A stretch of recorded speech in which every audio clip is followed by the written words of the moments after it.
दोन आहेत, दोन बघायला.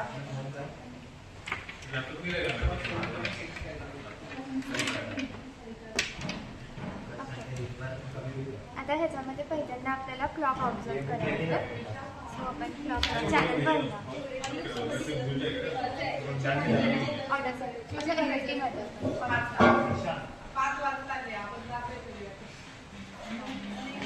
ओके. क्लॉक ऑब्झर्व झाली, त्याच्यामध्ये आपण पिक टू पिक फ्रिक्वेन्सी सगळं बघू. आता ह्याच्यामध्ये दोन क्लॉक असतात, ऑड क्लॉक आणि इव्हन क्लॉक. सो आपण पहिला ऑड क्लॉक ऑब्झर्व केली. ते साधारण सेमच असतं पण थोडा शिफ्ट असतो इव्हन क्लॉक. तर आता ह्याच्यानंतर आपल्याला हा बरोबर पॅटर्न बनवायचा. कुठला पण बघू शकतो. कसा हात बघतो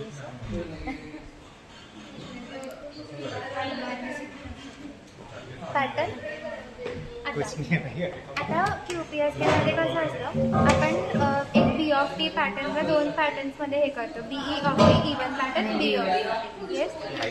सो आपण हे पॅटर्न द्यायचं odd and even data generate input.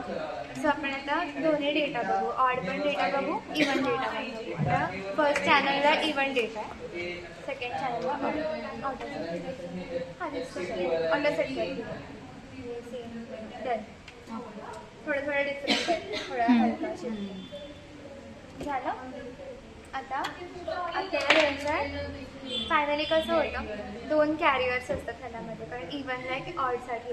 तर इव्हन सिग्नल कुठला cos, so cos multiplied with even data, आणि ऑड आहे तो साईनसोबत मल्टिप्लाय आहे. सो आपण पहिल्यांदा दोन्ही कॅरियर्स ऑब्झर्व करायचं. साईन आले हां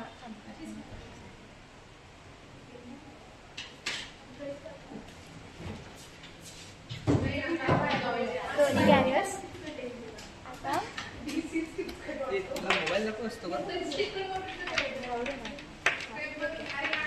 आता हे जे दोन data generate even data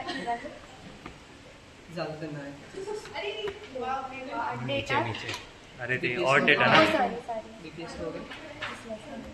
odd data ऑडला, आणि हे साइन कोसाइन इकडे ऑलरेडी इंटरनली कनेक्टेड आहे. ठीक आहे. आता आपण दोन्ही बघूया. सो आता ह्याचं मल्टिप्लिकेशन काय होणार, BE of T into sine. So ते एका साईडला दिसणार इकडे, आणि दुसऱ्याचं मल्टिप्लिकेशन.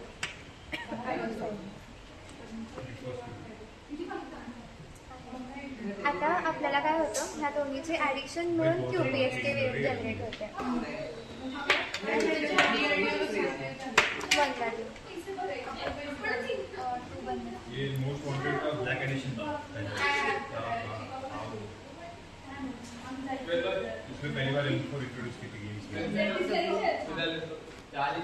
MIW.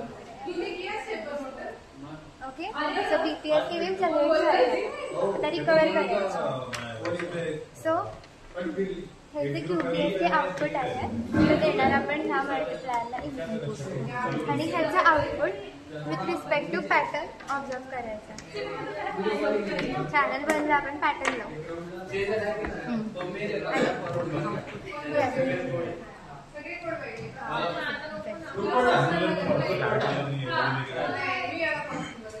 सेम फक्त पेशंट एवढंच आहे.